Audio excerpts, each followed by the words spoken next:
Presidente. Quero começar por cumprimentar a Sra. Procuradora-Geral da República e os restantes membros do Conselho Superior do Ministério Público que a acompanham, agradecer os esclarecimentos que aqui nos deram e queria dizer-lhe, Sra. Procuradora-Geral da República, que depois do esclarecimento que prestou na resposta que deu à questão colocada pelo Sr. Presidente da Comissão, talvez tenha ficado desvendada a verdadeira intenção da celeridade na discussão desta proposta de lei, porque eu julgo que, sendo essa a circunstância em que estamos, relativamente à nomeação do membro nacional do Eurojust e configurando-se esta proposta de lei como ela está configurada, certamente a sua aprovação acelerada na Assembleia da República colocará, provavelmente, outro quadro para a nomeação do membro nacional, obviamente com as preocupações todas que aqui estão colocadas relativamente à interferência do Governo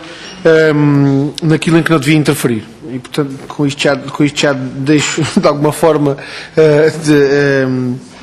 espelhada a posição do PCP relativamente a esta matéria, mas eu gostava ainda assim, Sra. Procuradora-Geral da República, para que se possa compreender todo o quadro em que esta discussão é colocada, eu gostava ainda assim de deixar uma questão mais genérica e outras mais concretas relativamente a esta proposta de lei e à posição do Conselho Superior do Ministério Público sobre ela. Porque nós temos visto, de facto, nós temos assistido a um processo de reforço e aumento dos poderes do Eurojust no combate à criminalidade transnacional, reforço e aumento de poderes esse que está necessariamente associado a uma preocupação de reforço da autonomia do Eurojust, nomeadamente impedindo o controle do Eurojust por parte dos Estados-membros. Portanto, esta preocupação é uma preocupação, a preocupação com esta proposta de lei que temos pela frente é uma preocupação que não pode ser desligada daquilo que tem sido o reforço dos poderes do Eurojust, nomeadamente no que respeita à coordenação e à capacidade de facto de investigação de que o Eurojust vai dispondo cada vez mais e da parte do PCP nós temos seríssimas objeções relativamente ao que isso pode significar de colisão com competências nacionais das autoridades nacionais de investigação e com uma formulação que a nível europeu vai sendo encontrada de transferência para organismos ou entidades transnacionais de competências nacionais de investigação que em nosso entender levantam seríssimas dúvidas, seríssimas preocupações. Julgamos, aliás, até que situações anteriores que envolveram, nomeadamente, a articulação do Eurojust com o Ministério Público no desenvolvimento de investigações de criminalidade transnacional adensam essas preocupações e, portanto, temos uma posição de grande rejeição da consideração destas matérias. Julgamos que a coordenação e a articulação das autoridades judiciárias pode e deve ser conseguida sem que isso tenha necessariamente que significar este enquadramento institucional, e, portanto, isto levanta-nos grandes objeções, mas aquilo que temos agora aqui em concreto, em discussão, é um outro problema, é um problema de outra natureza. Porque a verdade é que o Eurojust reflete também aquilo que são os diferentes regimes nacionais relativamente à consideração das questões da autonomia do Ministério Público, relativamente à dependência do Ministério Público ou não do Poder Executivo, e a verdade é que o Eurojust reflete toda essa variedade de escolhas a nível nacional que são feitas pelos Estados-membros. E temos situações tão dispares como aquilo que acontece em França e que acontece em Portugal ou na Itália, em relação à consideração dessas questões, que são questões de fundo relativamente à autonomia externa do Ministério Público, nomeadamente em relação à autonomia face ao Poder Executivo. E a questão com que estamos aqui colocada é de saber se este enquadramento que é proposto nesta proposta de lei respeita ou não esse enquadramento nacional que resulta, em primeiro lugar, da Constituição. E a Sra. Procuradora, de resto, colocou na sua exposição inicial esta questão de forma muito concreta. E, em particular, indo àquela questão concreta que tem que ver com a obrigação da apresentação de 3 nomes ao Governo para que o Governo escolha, eu julgo que a questão como ela deve ser considerada é de perceber qual é a natureza da intervenção do Governo nesta matéria.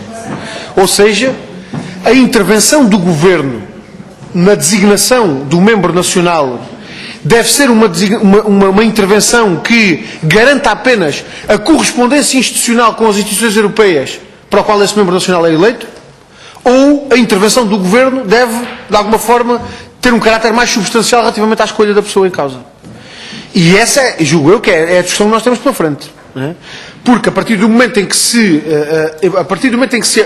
altera o regime de nomeação do membro nacional e em que se introduz esta exigência de apresentação de 3 nomes ao Governo para que o Governo possa, desses 3 nomes propostos, escolher um, aquilo que nós estamos a dizer é que o Governo vai passar a ter uma capacidade de intervenção substancial na escolha do membro nacional, quando a intervenção devia ser de natureza completamente distinta. A nomeação pelo Governo do membro nacional, julgamos nós, deve corresponder estritamente à necessidade que há de fazer essa correspondência com as instituições europeias que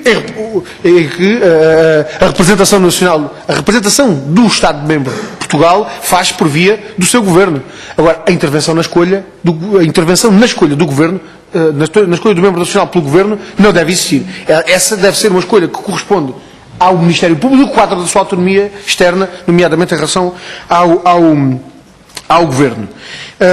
E, portanto, a verdade é que, com esta proposta de lei, tudo isso fica subvertido. E eu julgo que não estará desligado dessa tentativa de alterar a natureza da intervenção do Governo, de garantir ao Governo uma possibilidade de condicionamento e de interferência na escolha do membro nacional, quando até hoje isso não acontecia.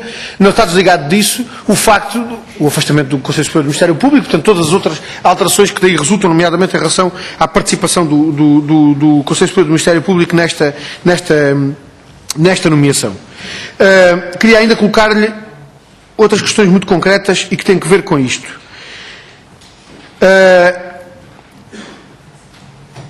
A natureza e o âmbito da intervenção do Eurojust é compatível com a nomeação de um magistrado de qualquer categoria?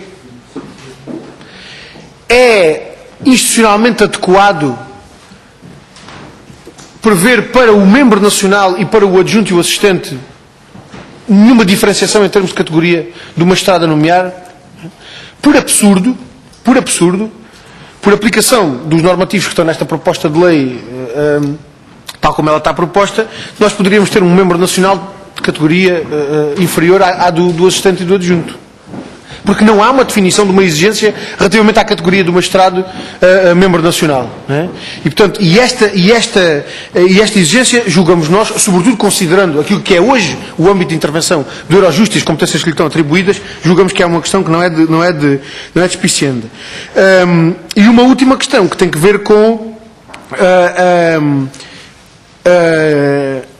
a forma como esta proposta de lei, de resto essa questão já foi colocada, nomeadamente pelo Dr. Barradas Leitão, de forma muito expressiva e até muito concreta com este exemplo do artigo 12 da proposta de lei, é perceber para que é que serve esta proposta de lei. Ou seja, esta proposta de lei resulta de uma decisão e as decisões obrigatórias são de cumprimento obrigatório para os Estados-membros. São de cumprimento para os Estados-membros. Não há rigorosamente nada a transpor. Rigorosamente nada a transpor. Que se entenda que é preciso fazer alguma alteração legislativa para garantir o cumprimento da decisão é uma coisa. Garantir alguma alteração legislativa para assegurar o cumprimento da decisão é uma coisa.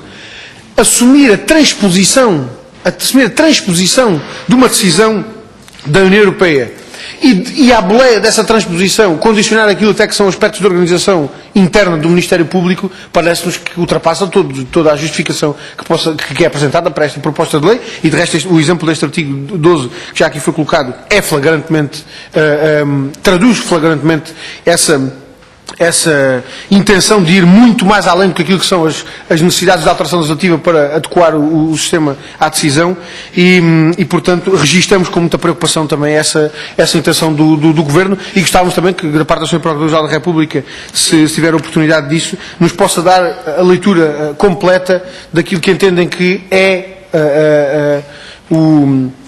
daquilo que é o ultrapassar dessas exigências mínimas de correspondência à decisão da União Europeia.